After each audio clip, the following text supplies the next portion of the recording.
So recently I watched Australian comedian Jim Jeffries go on a ride along with Australian police in Sydney. It was actually his brother. It was a very funny video. But I said in that I want to know more about crime, policing in Australia. That's actually something I don't know too much about, honestly. And I thought this one would be good because I've got a kind of general interest in the outback, and I feel like that's something that makes Australia very, very unique, of course.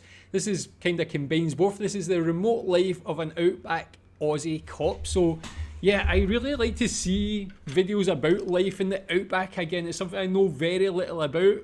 I can imagine it would be very interesting to live out there. I don't know if I could do it myself. I would like to do it for a little while, I guess. But tell me what you think about this one. Recommend more videos about the outback, about Australian cops and police. Let's watch.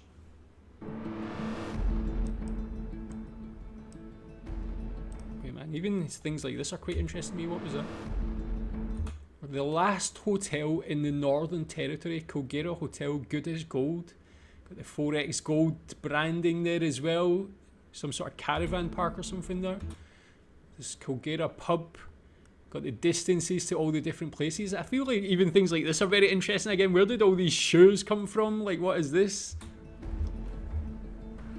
3,200 kilometers to Perth. I mean, people say Perth is remote, so places like this, man, is just another level.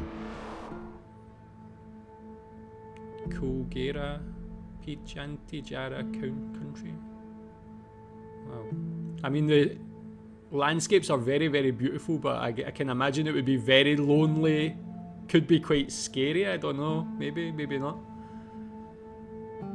So far from anything. Station. We cover from the NTSA border all the way up to Stewart's Well, which is about 200 k's worth of Stewart Highway. Plus we cover about 150 to 180 k's along the Lassiter Highway, which is the road that leads out to Ayers Rock. So apart from traffic duties, we also take care of two Indigenous communities. Luke Gailey has been the local cop in Colgra for the past year. Born in Sydney, it's about as far out of his comfort zone as he could get.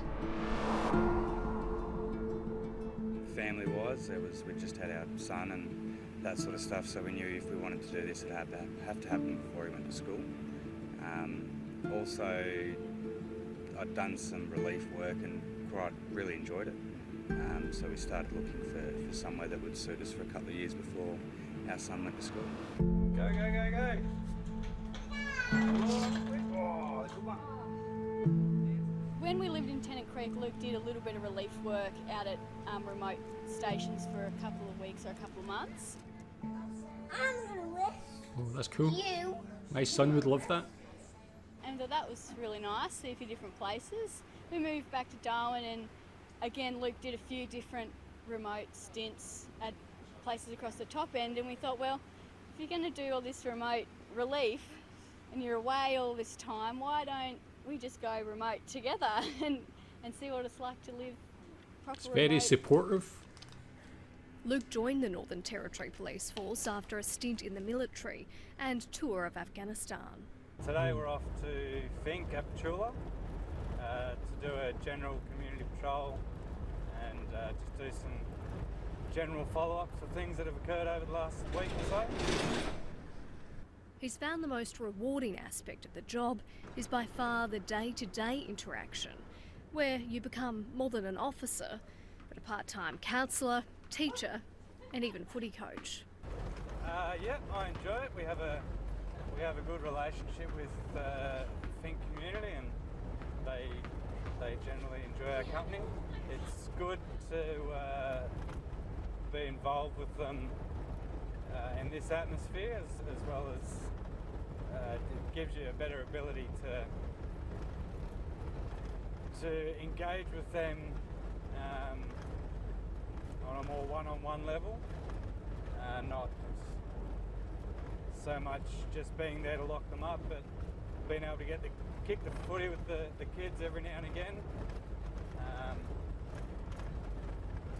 and just talk to them as a friend sometimes, and help them out with things as well as doing what we have to do. So. I mean, that definitely sounds very fulfilling. I guess, again, coming from somewhere like Sydney, where you're probably, as a police officer, just one of many, just doing the sort of generic, general jobs and duties that a normal police officer would do here. He's got a lot of responsibility, but he's very important to that community. It must be quite fulfilling. Again, he mentioned he was a soldier, I think, in Afghanistan, and that obviously comes with, or it brings a bit of a different personality to him as a person. Do you think you need that different mentality, different personality to actually go and survive in a place like this? I don't mean like survive as if it's dangerous, but just to be so remote and be away from everyone and be in that own place, you must need a lot of resilience and mental strength. Do you think like a normal person could go here and thrive quite easily, or do you think it would be very challenging?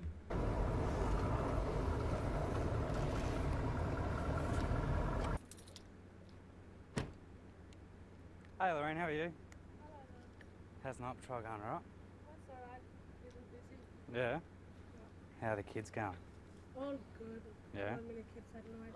Sorted that problem out from the other day? Yep. Yeah, oh cool. While most of the time things are pretty calm and sleepy around here, there's a few days of the year that all changes. The population explodes from anywhere from 3,000 to 4,000 people between spectators, competitors.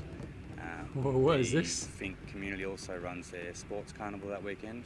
So you get a lot of Indigenous people from other communities travelling to the sports carnival. It's quite amazing to see the transformation over about a 4 or 5 day period. It's incredible. There's also tourist season, and the main highway connecting the territory to the rest of the country and the famous iconic Uluru. Afternoon. How are you, alright? Yeah, good, thank you. So just an RBT today, anything alcoholic to drink at all? No. No? No worries.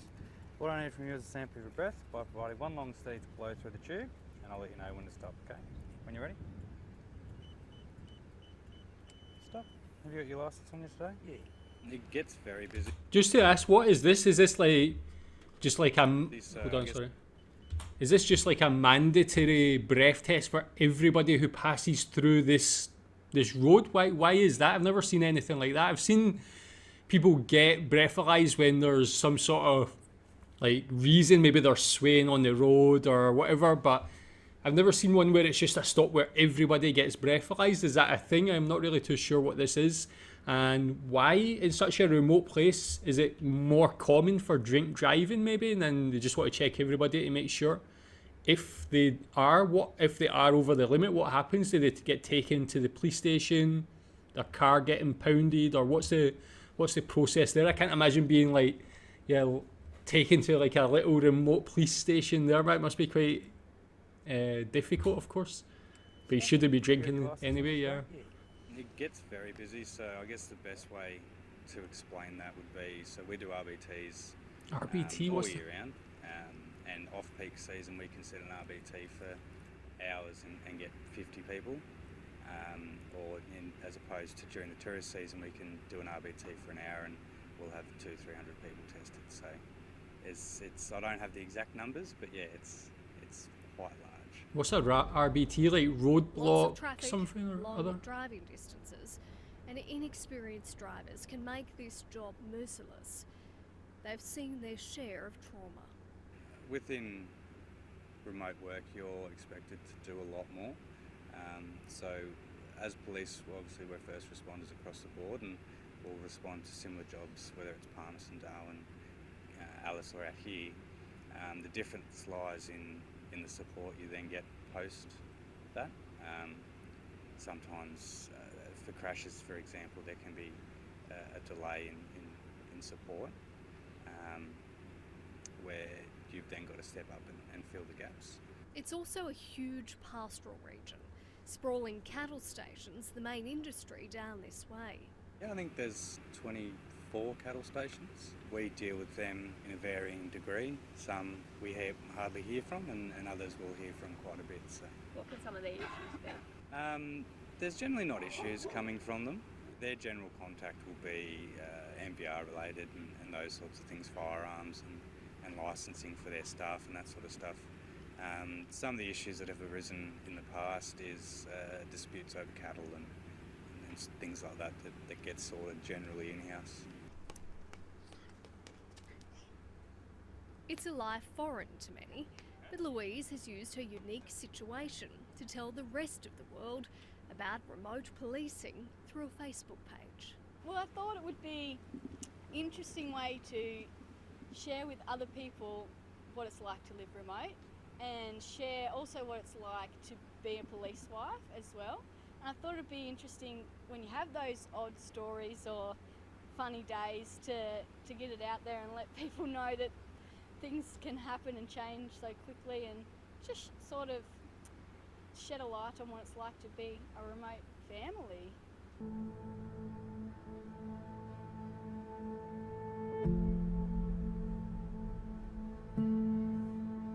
Their time in the Outback, however, is coming to a close. No, I think we'll definitely miss the peace and quiet in the big yard and being able to let our little man yell and scream and run around without worrying about neighbours too much. So yeah, we'll definitely miss it. It's been really special for us. It's not something a lot of people get to do.